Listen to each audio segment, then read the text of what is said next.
Vamos a recibir a Daniel Jiménez, árbitro retirado del fútbol argentino. Daniel, buenas noches, ¿qué tal? ¿Cómo le va? Un gusto saludarlos, un placer estar acá. Bien, en primer lugar, comienzo ya con las preguntas, ¿sí? Porque avance. Estuvimos viendo, hoy comenzó la Premier League, ¿sí? Y estuve viendo el nivel de Taylor, el árbitro, y yo pensaba un poco cuáles son las diferencias entre el arbitraje FIFA y el arbitraje Conmebol y AFA, que muchas veces se habla en Europa pasa, pero en Sudamérica no, y viceversa. Es muy simple la respuesta. La responsabilidad les cabe a los que conducen a los árbitros. En la UEFA y en la Champions maneja Pierluigi Collina, un árbitro prestigioso, un árbitro reconocido a nivel mundial. En cambio acá lo tenemos desperdiciado por el mundo. A ver, Horacio Elizondo, director de arbitraje de Costa Rica. Néstor Pitana, director de arbitraje de Ecuador. Javier Castrilli fue director de arbitraje de Chile. Y acá tenemos, uno fue Miguel Cime, creo que lo conocen los amigos, y después nadie más. Hoy está Beligoy, que no tiene una trayectoria internacional como para ejercer semejante cargo. Y vos decís, y tenemos árbitros tan prestigiosos, desparramados por todos lados, y acá quedó el rezago. Y a raíz de eso tenemos lo que tenemos, los árbitros que tenemos, lamentablemente, y pasa en Sudamérica. Europa, en todo aspecto, en todo sentido, nos supera ampliamente. En el fútbol quedó demostrado en el Mundial de Clubes que un rejuntado le empató a Boca de muchachos que trabajan de ferretero, de carpintero, no sé. Es muy bajo nuestro nivel en todo sentido, en todo sentido. Yo creo que hay que buscar o pegar una vuelta de rosca para ver cómo podemos mejorar, cómo podemos nivelar para arriba. Pero no solamente en el fútbol, en todo sentido, en todo sentido. Socialmente somos un desastre. Yo digo que, como árbitro voy a expresar lo siguiente. Nos toca arbitrar el fútbol más difícil del mundo, el argentino. Un fútbol tramposo, ventajero, donde tratan de sorprender tu buena fe porque uno va de buena fe a arbitrar un partido, te van a hacer un gol con la mano y van a salir festejando, se te van a tirar en las áreas para ver si te pueden mentir con un penal, pero es el fiel reflejo de cómo vivimos socialmente, ni más ni menos. Bien, respecto a esto que decía de los árbitros que son prestigiosos y que hoy manejan quizás los colegiados de árbitros de otros países, también hace muy poco tiempo se implementó algo que para mí es un premio, no lo hablo desde el mérito, de que la Liga de Arabia Saudita contrataba árbitros argentinos o de otros países para dirigir ciertos partidos puntuales.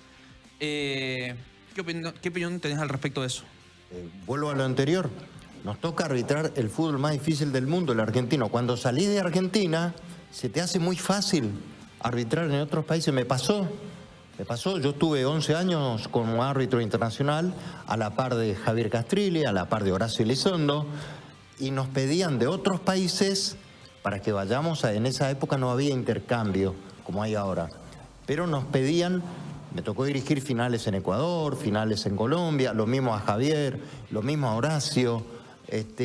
Así que lo más difícil está acá, en la Argentina. Después sigue Uruguay, después Chile. Es difícil ese. Daniel, anda viendo fútbol argentino, ve los fines de semana.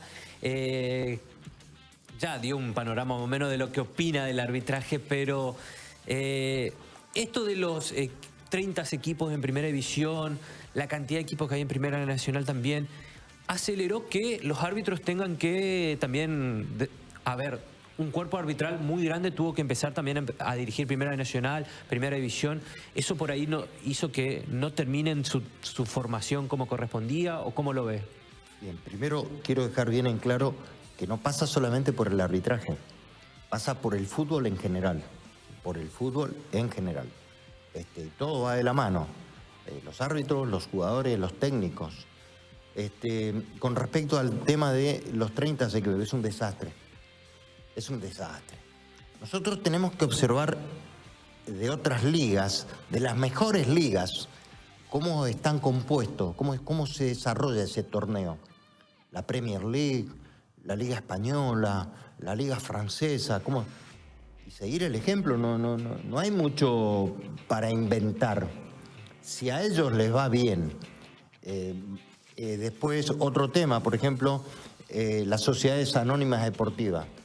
¿Por qué funciona en Inglaterra? ¿Por qué funciona en Francia? ¿Por qué funciona en todo? ¿Por qué no puede funcionar acá en nuestro país? A veces me preguntan, Daniel, ¿hay corrupción en el arbitraje? Generalmente no se animan, pero hay algunos que se animan y preguntan, che, Daniel, ¿hay corrupción en el arbitraje? Yo le digo, no hay corrupción bajo ningún concepto. Corruptos son los dirigentes. Los árbitros pueden ser tres cosas. Pueden ser indecentes, pueden ser indignos o pueden ser deshonestos, pero no corruptos. Pero la corrupción está en todos los ámbitos, en la iglesia, en la justicia, en la política, ni hablemos. Y en el fútbol también, sin lugar a dudas. Es así. Y ya que está hablando de esto, usted que ha dirigido mucho tiempo, porque nosotros somos por ahí mucho de acá, de nuestro lo local. Yo salí de acá, ¿eh? Sí, por eso. Yo salí de acá. Sí. Y por eso voy, porque conoce lo que es dirigir en estas zonas también. Y siempre hablamos por ahí y coincido en eso que decía de los dirigentes. Muchas veces escuchamos, tal dirigente fue a hablar con el árbitro. Entonces, sigue sucediendo, en su experiencia le ha pasado esto de que dirigentes de acá, no sé si en el interior o en la primera división, hayan querido, por decirlo de alguna forma, sobornarlo a usted, de alguna... A nivel local, acá no. A nivel nacional me ocurrió una situación. A nivel internacional, jamás. Lo denuncié y quedó en la nada. Entonces vos ahí te empezás a preguntar cómo. Si termino de hacer el informe, como informo tal cosa que ha ocurrido y no pasa absolutamente nada, se están tapando entre ellos.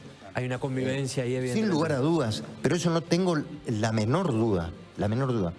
Le voy a contar. Yo he sido el primer árbitro del interior del país que dirigió todos los clásicos del país. Todos. He sido el primer árbitro del interior del país que ha dirigido Copa Libertadores.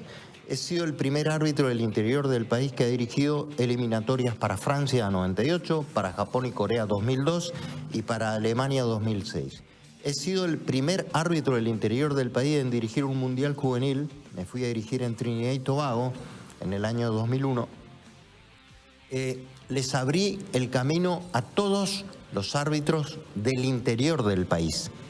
Jamás, nunca he escuchado que un árbitro haya agradecido el camino que les abrí. Soy de acá del Chaco. Sí.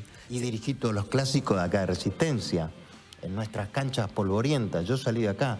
Mi origen como árbitro es acá en la Liga Chaqueña. ¿Y cómo Nunca me invitaron en la Liga Chaqueña para ejercer un cargo.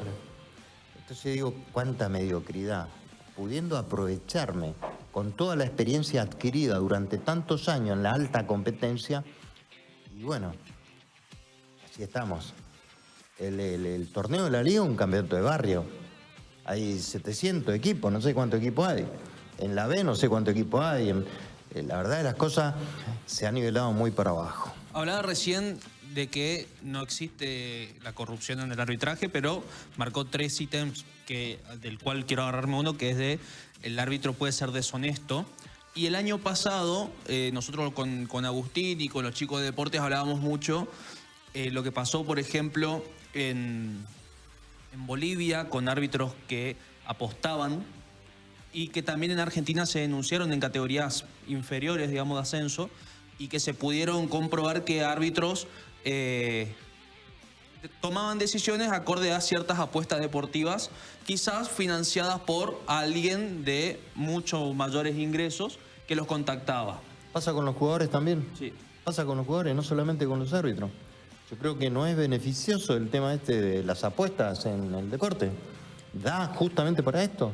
Pero no pasa solamente con los árbitros, con los jugadores, con los técnicos, con todo el mundo. Con todo el mundo. Vino a corromper este deporte tan complejo que es el fútbol. Porque el fútbol, digamos, no es matemático, no es lógico,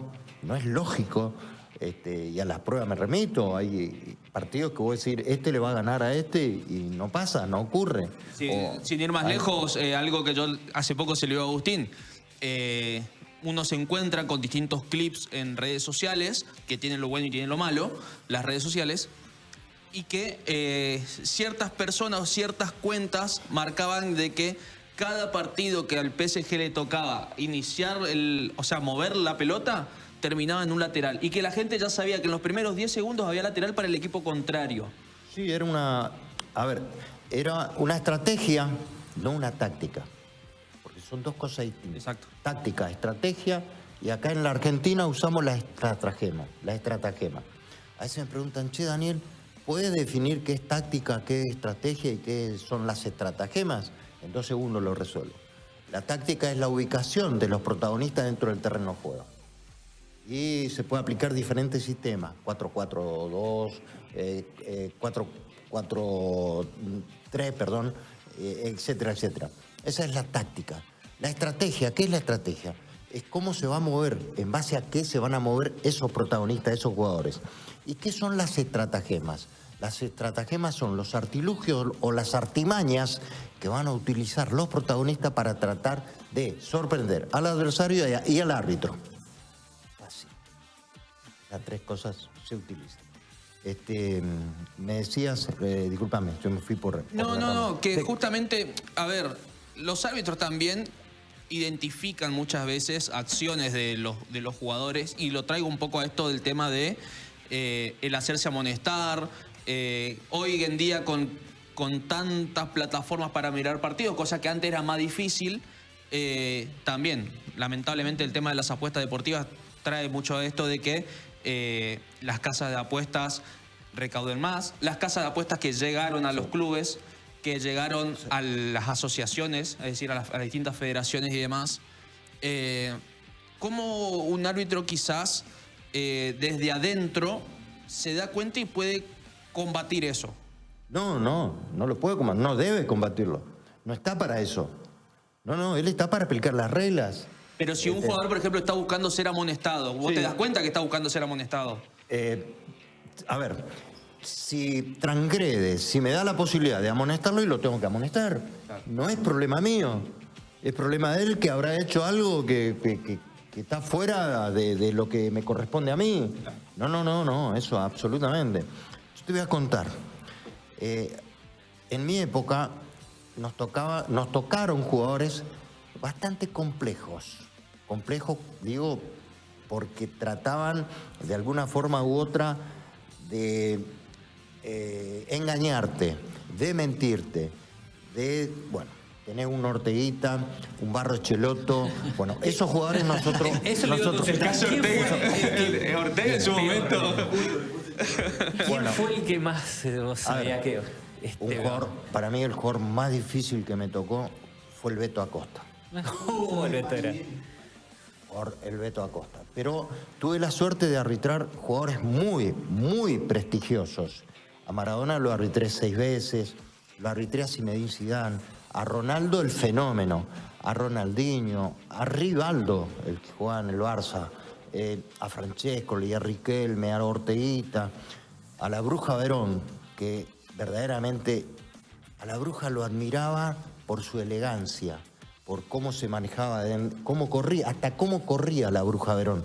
Técnicamente era un monstruo. Y después otro jugador muy, muy elegante fue el Conde Galeto, un 5 que jugaba en San Lorenzo. Un crack.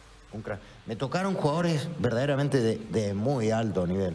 ¿Crees que esos jugadores ya, si bien hay un cambio de época, se perdió ese estilo de jugadores? Sí, se perdió porque hoy es más físico que técnico. Hoy la técnica la vas a ver en la Premier League, en la Champions League.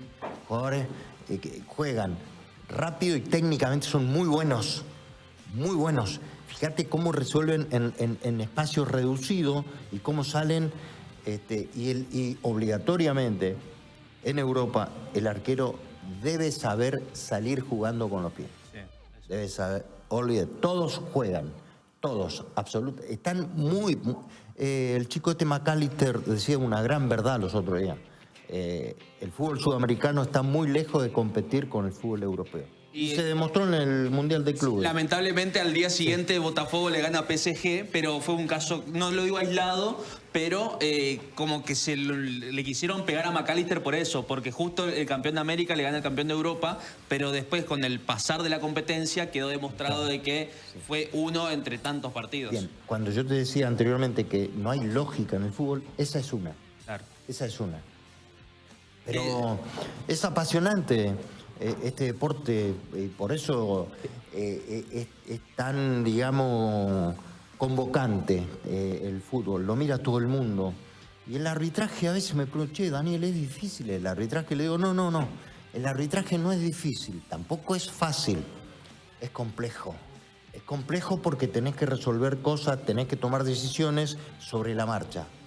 Y para tomar decisiones tenés que primero estar seguro, tenés que saber discernir inmediatamente la situación y resolverla. Pero para eso tenés que verla, a la situación la tenés que ver.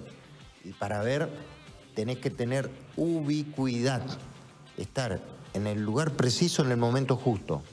Y para eso tenés que tener una gran lectura del juego. Y cuanto más alto es el nivel de fútbol, es más fácil resolver las situaciones. Te traigo más a la fecha, más a la actualidad también, porque, a ver, sabemos lo que se habla del VAR a nivel internacional, pero te traigo a la Argentina, ¿sí? A la infraestructura de los estadios, a la toma de decisiones. VAR sí, VAR no, para Daniel Jiménez. No, VAR no. El VAR vino por culpa de los árbitros, porque los árbitros miraban y no querían ver.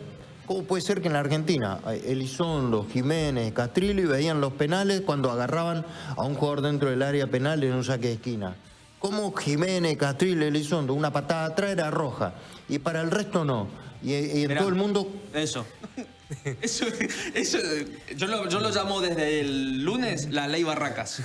No, vamos a terminar y después entramos. Claro. El VAR vino por culpa de los árbitros. Hoy, a ver, nosotros mirábamos y veíamos y resolvíamos. Hoy los árbitros miran, no quieren ver, van los jugadores, lo aprietan, hacen el rectangulito del monitor, van, miran, demoran 6, 7 minutos, ven 45 veces... y después recién toman una decisión. No, muchachos, están equivocados. Dedíquense a otra cosa. Dedíquense a otra cosa. En eso que usted que plantea, hay alguien que dejó de tener total relevancia, que son los jueces de línea. Con el tema del VAR, dejaron de existir. A ver, ya no toman más la responsabilidad, parece. Yo, sinceramente, no sé quiénes son los que modifican las reglas del juego. Sé que es la International Board, pero me refiero a los protagonistas, claro. Los que van y dicen, che, vamos a cambiar esto y vamos a hacer esto. Si un jugador está adelantado y, digamos, actúa desde su adelantamiento, está en posición fuera de juego. Porque por el hecho de estar adelantado no significa que está en posición fuera de juego. Claro. Estará en posición fuera de juego cuando la pelota llega a él y él actúa, etcétera, etcétera. No voy a entrar en detalle a la regla en sí. Pero, ¿qué pasa? Lo dejan avanzar, el árbitro asistente sabe que está en posición. ¿Para qué lo dejas avanzar? ¿Por qué no levantás la bandera? Vos no tenés que levantar la bandera cuando tenés duda. Claro. Cuando no levantes. Hoy parece que todos tienen duda porque... Bien. Y es más, te digo más, la duda favorece al infractor, indubio pro reo, dice el Código Penal. Aferrate a lo que dice el Código Penal y lee un poco. Che, ¿qué quiere decir indubio pro reo? La duda favorece al reo, al delincuente, al infractor. Pero como tengo el VAR, me voy a sacar la duda, claro, si estaba o no. Ahí sí, levanto y pido VAR.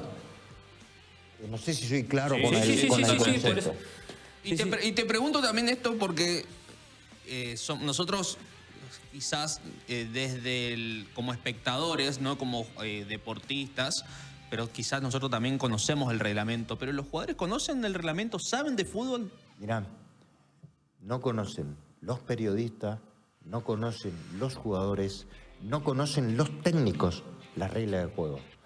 Algunos conocen algunas cositas de las reglas del juego, pero yo no lo tomen a mal. No. ¿Cuántas son las reglas del juego? No, es imposible de saberlo. Ahí está. Ahí está. Es imposible, no lo sabemos.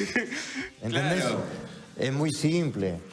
Yo voy a dar charlas de arbitraje, charlas de fútbol y charlas motivacionales. A través del Instituto del Deporte, al cual debo reconocer que está haciendo un buen trabajo, podría ser un poquito más, ayudando a nuestros deportistas que por ahí económicamente no tienen para llegar a determinados lugares o sostener una estadía en un lugar. Hay que apoyar a esa gente, hay que colaborar, hay que buscarle recursos, porque ese es el gran problema a veces de nuestra gente, de nuestros deportistas, que no tienen recursos y tienen un potencial importante, pero a veces el no tener recursos no te habilita a estar en determinadas competencias. Cosa que lo tengo que hablar con Fabio Vázquez. Y si es posible también con el gobernador, que dicho sea de paso están haciendo un gran trabajo. Lo veo en el interior, moviéndose, yendo a los lugares, estando cerca de la gente, que es importante. Es importante estar cerca de la gente. Así que, pero bueno, vamos a ver qué pasa. Hoy comenzaron las famosas 5 grandes ligas de Europa. Y yo, como decía recién, miraba a Liverpool. Liga de España no miré porque justamente se superponían los partidos. ¿Quiénes son hoy los referentes arbitrales a nivel internacional? Que voy a decir, bueno, pensando que el año que viene hay un mundial ya con más equipos, por ende van a viajar más árbitros. No sé si Argentina mandará una delegación o 2 delegaciones arbitrales, pero ¿quiénes son los destacados? ¿Te refería a nivel mundial o a nivel nacional? No, a nivel ambas. ¿A quiénes ves para el mundial y a nivel internacional quiénes son los mejores? Muy bien, acá a nivel Argentina, sin lugar a duda, Tello está pasando un buen momento y a mí en lo personal me gusta Ramírez. Nicolás Ramírez. Nicolás Ramírez. Dirigió Boca Racing el otro día y hay algo que a mí lo traigo un poco que tiene algo tuyo, ¿eh? Sí, algunas cositas. Tiene mucha personalidad. Sí. No retrocede cuando los jugadores lo van a apretar, no retrocede. Sí, y es algo que siempre le digo a los no retrocedas, porque cuando das un paso atrás, los jugadores se te van a venir como avispas. Sí. Entonces, mantenete en tu posición y en lo posible da un paso hacia adelante, nunca hacia atrás. Y además, si hay algo que tiene Ramírez... ¿En serio? Y que no se casa con el cronómetro. Si te tiene que amonestar al minuto, te amonesta. Sí. Me acuerdo en River Boca, Gatoni a los 2 minutos amarilla. Supo llevar el partido muy bien. Es un árbitro serio. Es importante ser serio. Porque vos no le podés mostrar a lo Baldassi, por ejemplo, una tarjeta roja... con una sonrisa y palmearlo. No, lo estás expulsando. Claro. Lo está condenando a cadena perpetua, afuera. No, seamos serios. ¿Crees que de los árbitros con los cuales vos compartiste muchos años podrían dirigir en este fútbol? Sin lugar a dudas. Sí. Pero lamentablemente con los dirigentes que hay se nos iba a tornar un poquito difícil. Ok. Eso le iba a consultar. ¿Qué opina de...? ¿Tu nombre es? Agustín. Agustín. ¿Y tuyo? Nico. Bien. Agustín Guilén. Los dirigentes de su época, con los de hoy. ¡Qué lindo! ¿Ves similitudes? ¿Son totalmente distintos? No, total, pero abismal la distancia. O a Julio Grondona, estos que están, pero no, le atan los cordones. A un Raúl Gámez... No, a un Mauricio Macri, presidente de Boca, dirigente muy prestigioso en esa época. ¿Cómo fue su relación con Grondona? Muy buena. Yo tuve 4 reuniones a nivel personal con él. Una fue producto, yo tuve una hernia de disco en la cervical, que a través de un amigo y de AFA me trasladan al hospital italiano y me hacen un bloqueo radicular. Y Julio Grondona también influyó para que me pudieran hacer este tratamiento. Y después, Cuando demoré en la recuperación, pensé que no iba a regresar a arbitrar, entonces le pedí mi renuncia y no me la aceptó. Me dice, no, tomate todo el tiempo y recuperate bien y después seguí con tu carrera. Después me llamó para felicitarme por un par de partidos clásicos. Jamás me insinuó algo fuera de lo deportivo. Jamás. Yo lo único que le puedo recriminar es que con Horacio estábamos, digamos, compitiendo para ir al Mundial de Japón y Corea. Yo tenía, creo que un par de pasitos más adelante que Horacio, y de golpe apareció y se fue Ángel Sánchez.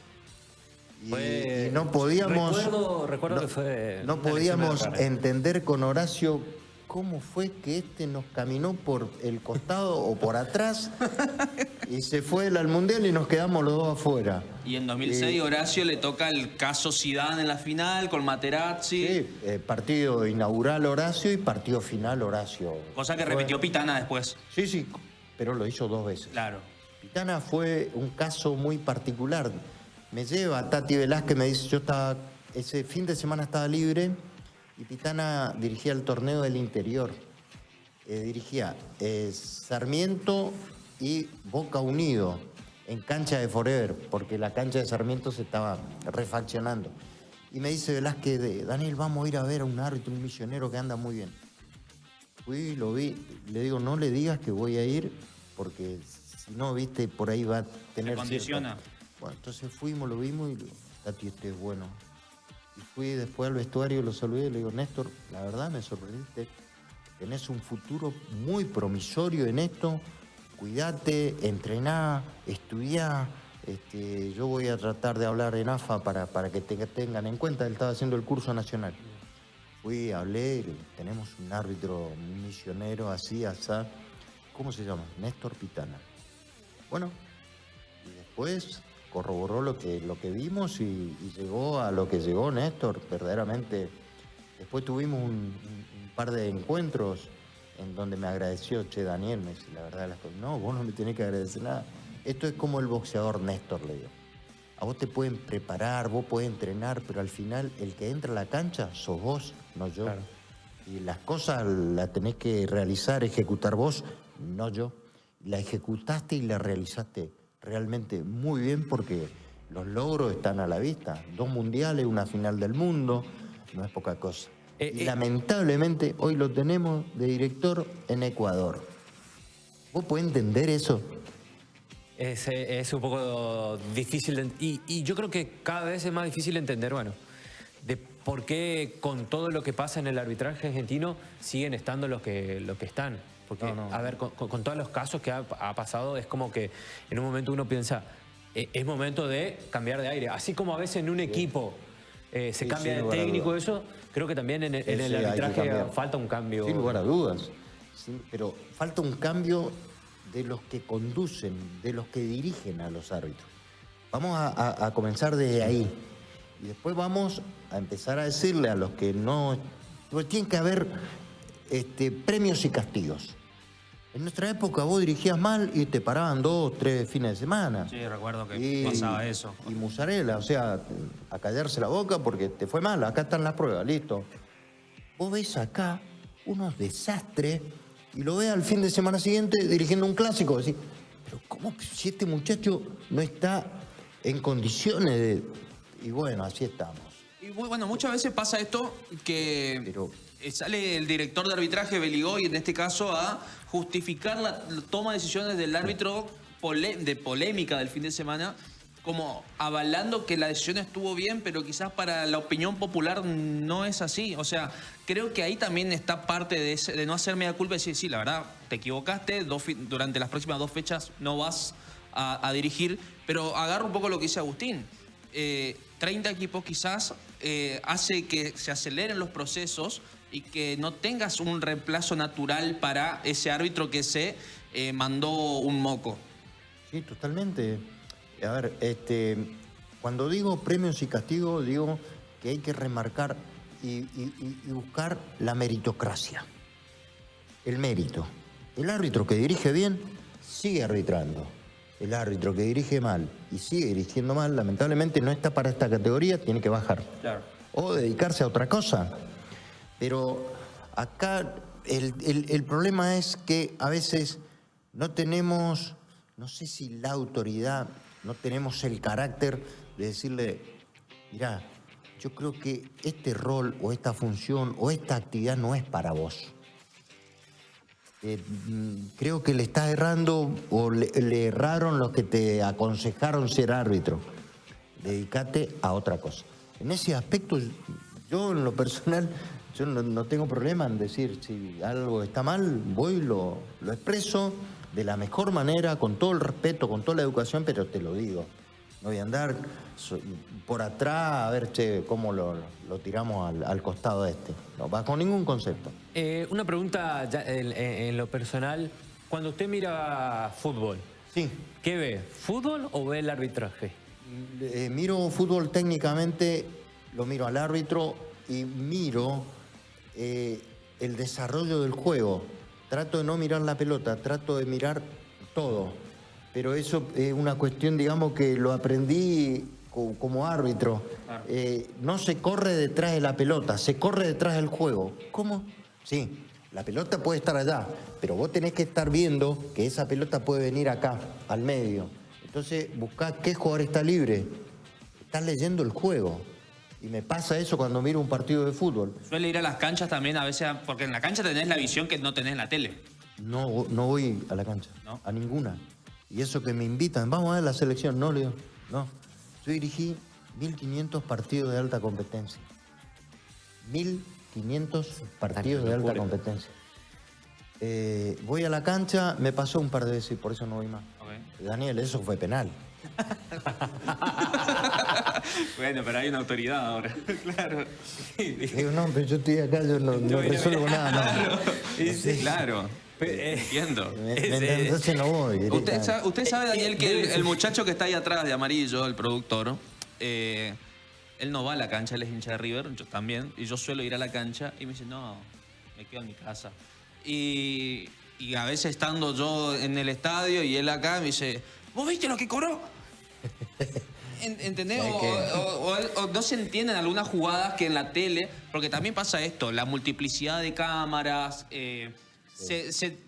y esto ya es una opinión personal, yo creo que en la tele vemos más show que fútbol, por justamente la dirección de cámara de que el plano corto, la pelota, la repetición en cámara lenta, mostrar la tribuna un poquito, mostrar el técnico, es como que se pierde un poco el ver el partido. Totalmente. No ocurre eso en la Premier o en la ocurre. Champions. Bueno, yo dirigí 6 superclásicos. El primer superclásico fue el Nucaso de Hugo Romeo Guerra, 3-2, 3-2. en Recuerdo. cancha de Boca. Y el último superclásico fue... 2004. Sí. El último... No.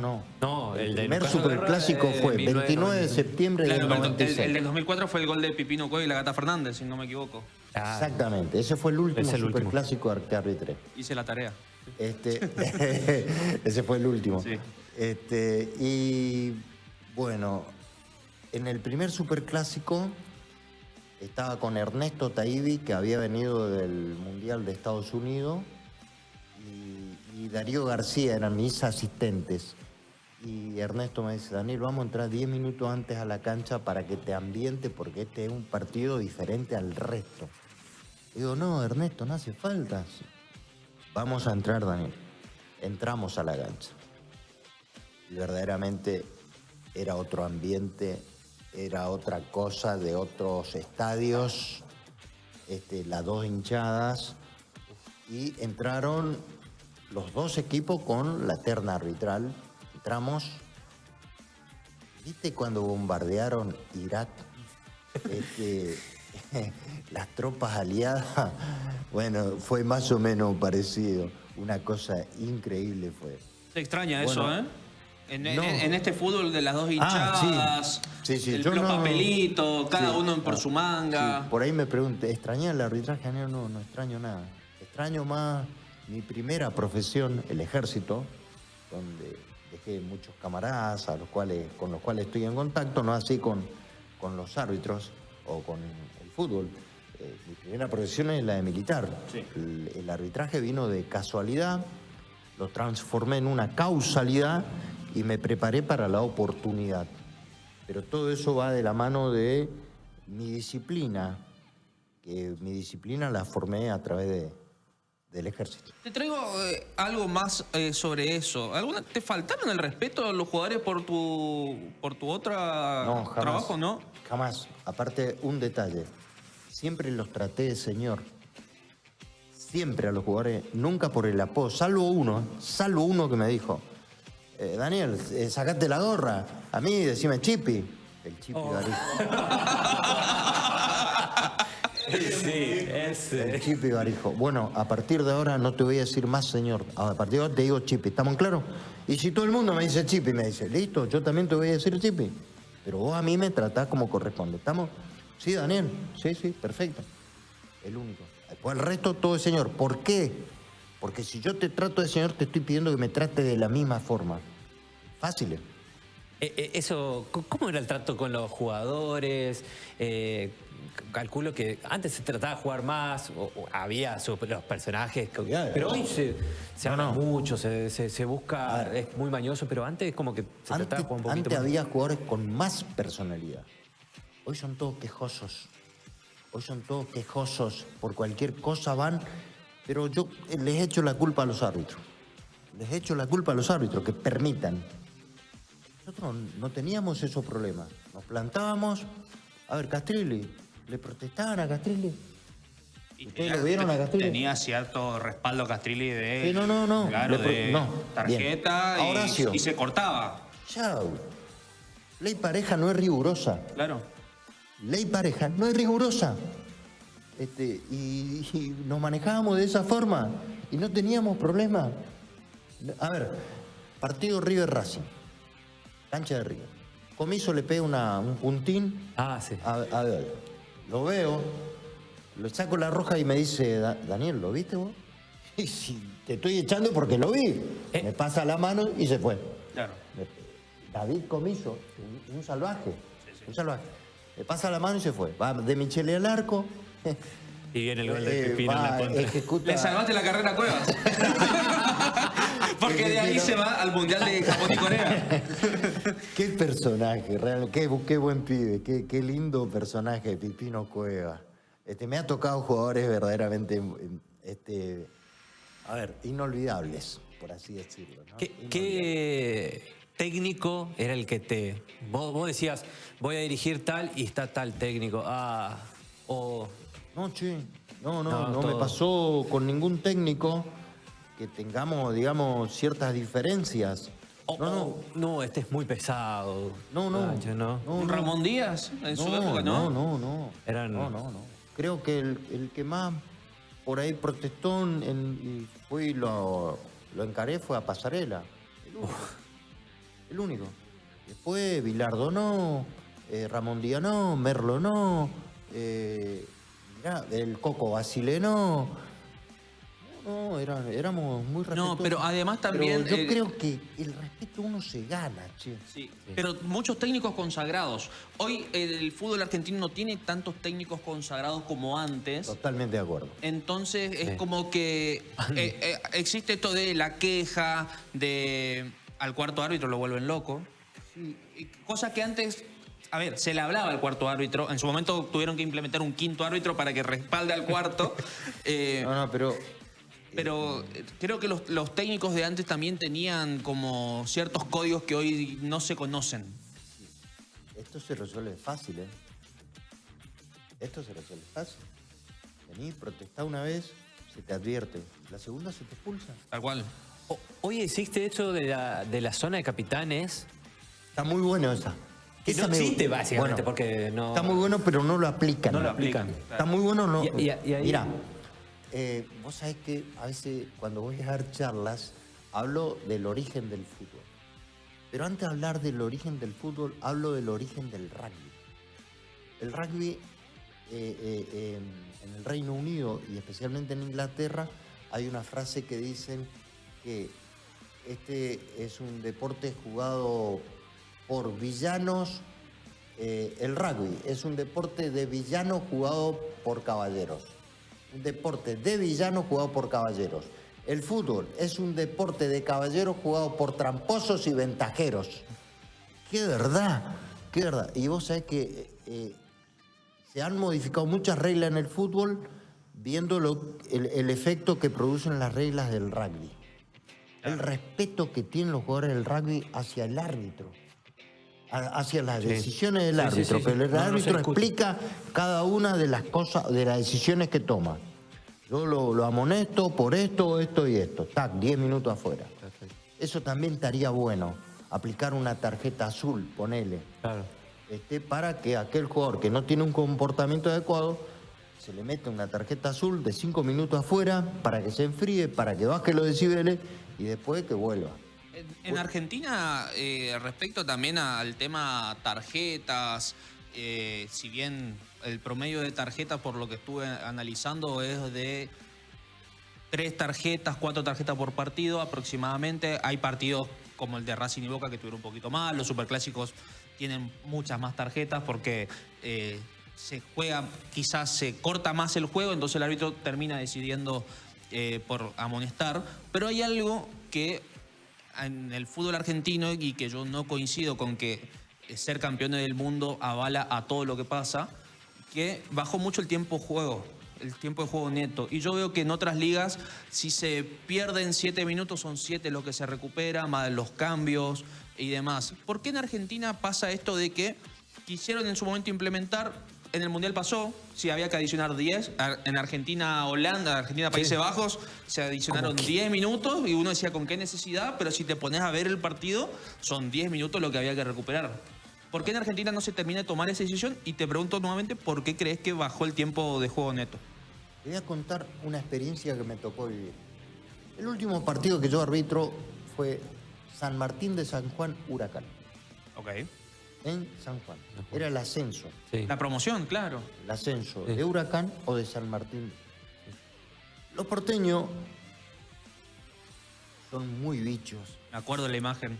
Son muy bichos porque para ellos ya, antes de jugar el partido, ya habían ascendido. Cometieron un solo error, de que me designaran a mí como árbitro. Sí, yo me acuerdo del partido. El primer gol fue de San Martín de San Juan. Empata Huracán. El primer gol fue de un penal. Barriento, un centro al área. Barriento abre el brazo para allá arriba, le pega la pelota nada más, penal. 1-0. Después empata Huracán 1-1. En el segundo tiempo, Huracán con ese empate clasificaba porque estaba mejor ubicado en la tabla. Y empiezan a hacer tiempo.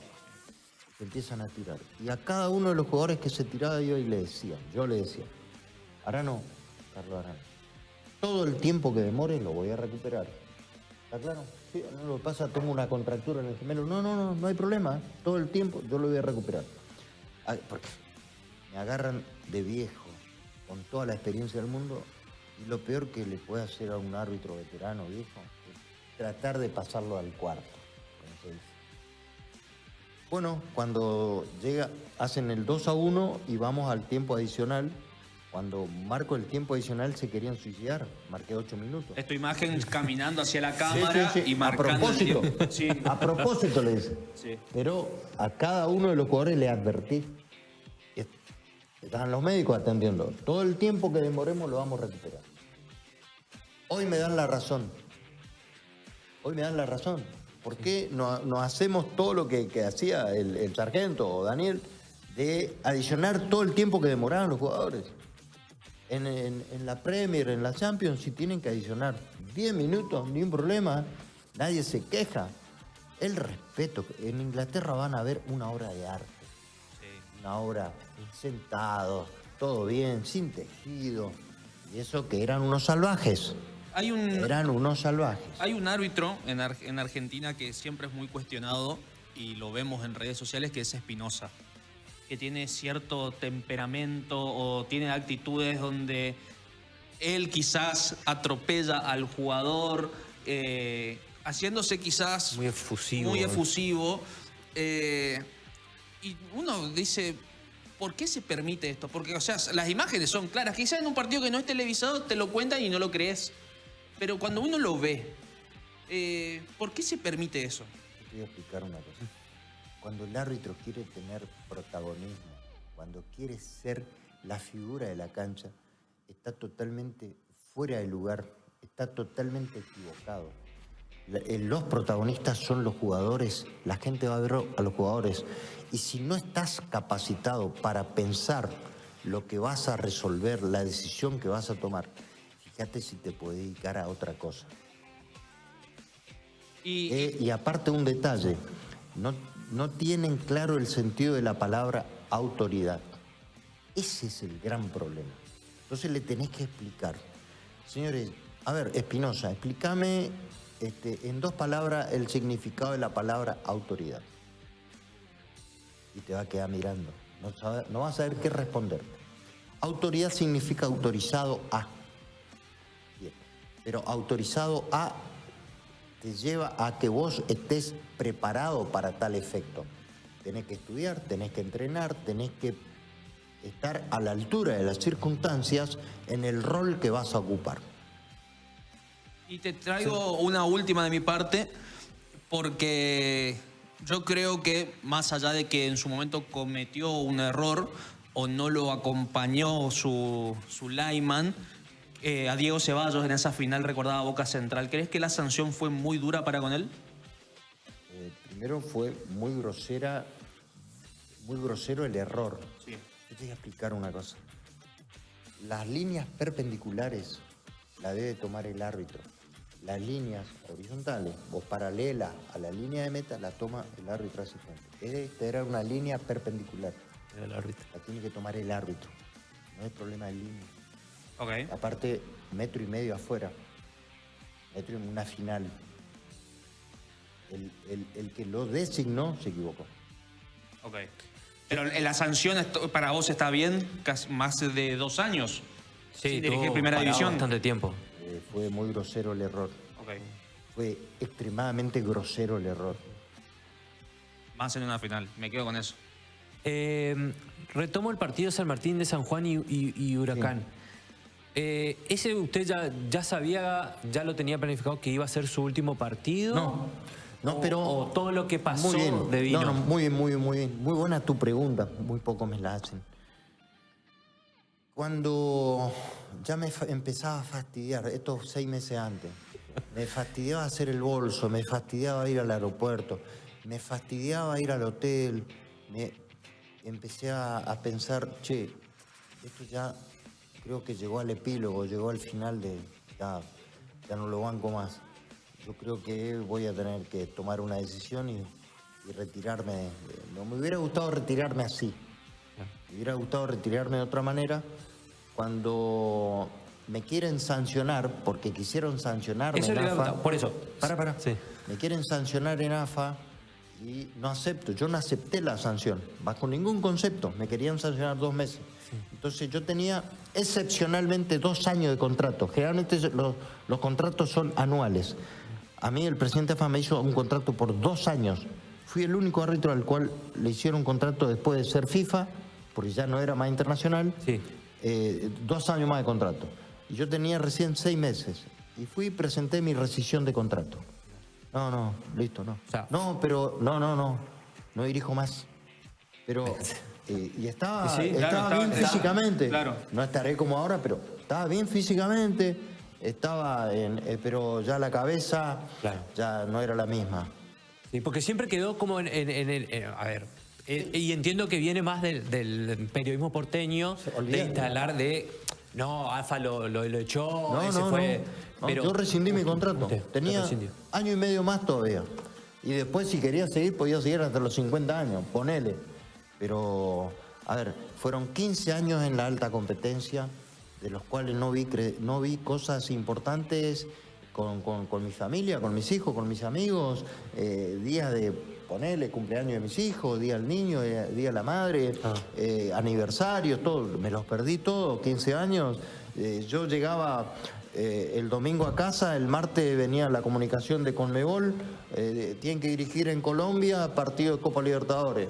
a los 15 días FIFA, tiene que dirigir en Brasil, eliminatoria, yo a veces estaba 2 días en mi casa y el resto viajando, viajé por el mundo, tuve la suerte, siempre digo, de a través del arbitraje, de haber nadado en el Pacífico, haber nadado en el Atlántico, haber nadado en el Mar del Caribe y en el Mediterráneo. No sé cuánta gente se habrá dado ese lujo. De cuando estuve en Chile, tuve la posibilidad de ir a nadar ahí en el Pacífico, agua fría. No, nunca más. Y después en el Atlántico, bueno, en las costas de Brasil, en las costas de acá de Argentina, en el Mar del Caribe cuando fui a Trinidad y Tobago, y en el Mediterráneo cuando fui a Chipre a dirigir, invitado por la ONU. Viajé muchísimo, tuve la suerte de poder cultivarme a través de los viajes y de la experiencia que fui adquiriendo de mi recorrido, mi caminar. Y hoy cuando camina, bueno, ya desde que se retiró, va caminando por Resistencia, me imagino se cruza algún que otro hincha de algún club, lo reconoce, le dicen algo, ¿cómo es la relación con el mucho día a día? respeto, che. ¿Le preguntan de qué cuadro es hincha o no? Sí, sí. ¿Y usted responde? Sí, claro. ¿De qué cuadro es? Simpaticé con Independiente, con el Rojo Avellaneda. Disfruté mucho la década del 70 y del 80 con Independiente. Todavía no era árbitro. Claro. Y con respecto a lo que me decía en la calle, tengo la suerte de que la gente te reconoce y te saluda afectuosamente. Nunca tuve un altercado, nunca tuve un... Hay alguno que le dice, no cobra, ¿te acordás que la que no cobraste? Sí, me pasa, pero noto que lo hace con buena onda. Claro. Como también... No como reclamo, sino como... Sí, una cargada. Claro. Sí. Y le consulto 2 en 1 y ya vamos cerrando. ¿Se puede vivir del arbitraje? ¿Se le recomienda a quien está en proceso de formación también que vaya viendo una actividad en paralelo? Yo hice las 2 cosas paralelamente, pero te voy a responder. Te dije hace un ratito que mi primera profesión es la de militar. Sí. Me propusieron en determinado momento que deje el ejército y me dedique al arbitraje y le dije, no, estás equivocado. De última dejo el arbitraje, pero no el ejército. No. Mi primera profesión es la de militar. Claro. Sí, pero acá tenés la posibilidad de estar en capital, tenés departamento, te ofrecemos esto, aquello. No, le digo, no. Yo del Chaco, allá de la unidad, no me muevo, estoy bien, tengo mi familia, tengo todo, sí que no. Y sueñen que voy a dejar el ejército por el arbitraje. De que me llevó a tener una vida mucho más holgada, económicamente me ayudó mucho a que, por ejemplo, mis hijos pudieran estudiar en la universidad privada, hoy sean todos profesionales, hoy sean independientes y autosuficientes. Muchos piché, Daniel, ¿ganaste mucho dinero? Gané el dinero que me correspondía y lo invertí en que mis hijos puedan superarme, cosa que lo han hecho. ¿Ninguno le dijo que quería arbitrar o ser futbolista? Muy buena esa pregunta. Algunos me dicen, che, Daniel, ¿y ninguno te salió árbitro o militar? No, le digo, porque fueron libres de elegir lo que ellos quisieran ser y ser felices con las decisiones que tomaran cuando sean más grandes. Ninguno me dijo, papá, quiero ser militar. Y si me hubieran dicho, los iba a acompañar, sin lugar a dudas. O árbitros, no sé. No sé si los conocen a alguno de mis hijos. Yo particularmente no. No, creo que no. Capaz no hemos cruzado, pero no. Bueno, a ver, Robert es... ¿Vos lo conocés? Sí. Claro, sí. Vos sabés que Robert, Daniel es el primero. Daniel estudió medicina en Rosario y hoy está haciendo una carrera también de fonoaudiólogo. Y Robert es abogado, el segundo, es ayudante fiscal. Facundo es abogado, el tercero, doctor en asesoría legal, vive en Villa Urquiza, en Buenos Aires. Renzo le quedan unas materias para recibirse de licenciado en administración de empresa y a su vez trabaja en el Poder Judicial. Todos independientes y autosuficientes. Claro. Y bueno, como padre, totalmente orgulloso de que eso pueda pasar. Sí, sin lugar a dudas. Así tiene que ser. Claro.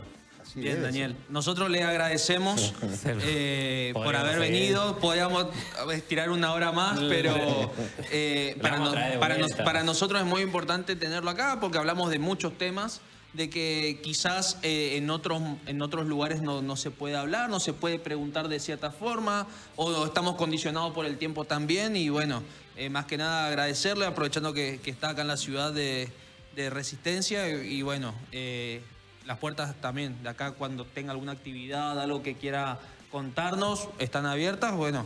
Y nada, no sé, Agus, algo más que quiera sumar. El agradecimiento porque la verdad que es muy rico uno que está en esta profesión y coincido, no conocemos yo soy muy crítico de eso con nuestra profesión y conmigo mismo, y que no conocemos realmente el reglamento, no lo conocemos del todo, eso es muy verdad, creemos que sabemos el reglamento pero no lo conocemos. Una última que me mandaron recién, disculpame, te interrumpa. ¿Le ofrecieron dinero por algún partido? ¿No? Okay. No, verdaderamente, y si lo hubieran hecho... Yo calculo que lo hubiera denunciado, pero viste que... No tengas la menor duda, pero ¿sabes qué pasa?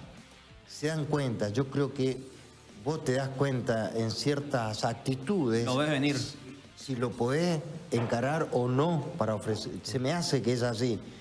Y te das cuenta a quién no te acerqué porque te va a echar. Sí. Okay. Vos ¿sabes? Entendemos. A qué me refiero? Sí. Entendemos. No, para mí un placer, che, que me hayan invitado, bueno. sinceramente. A veces me siento un poquito desperdiciado acá en Resistencia, en el buen sentido, ¿eh? Sí. Porque los otros días lo fui a ver a Walter Herman. Estuvo en el instituto, en el Jaime Zapata. Sí. Tendrían que haber estado todos los clubes de básquet, Exacto. todos los jugadores de primer, escucharlo, y vi poca gente. Me parece que tendría que haber muchas. Los clubes, viene un jugador que estuvo en la NBA, que fue medalla de oro en las Olimpiadas.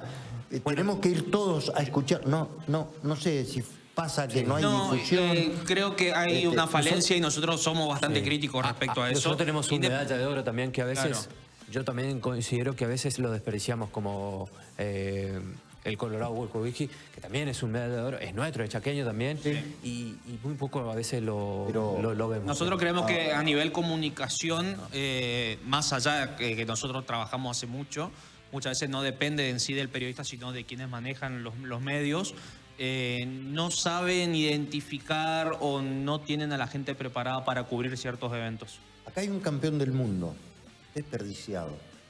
Por ahí habrá cometido algunos errores en su vida, pero hay un campeón del mundo que jugó con Messi, el Chaco Torres. Sí.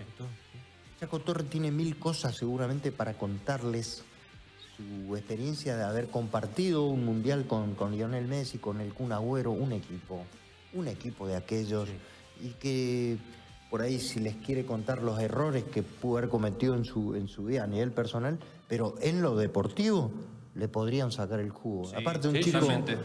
buen chico, y también está desperdiciado por ahí. Sí, por ahí sí. Pero está bueno que si quiere contar sus errores que cometió en buena hora, Claro. para que el que escuche no los cometa. Claro. De eso se trata un poco la cosa. Exactamente.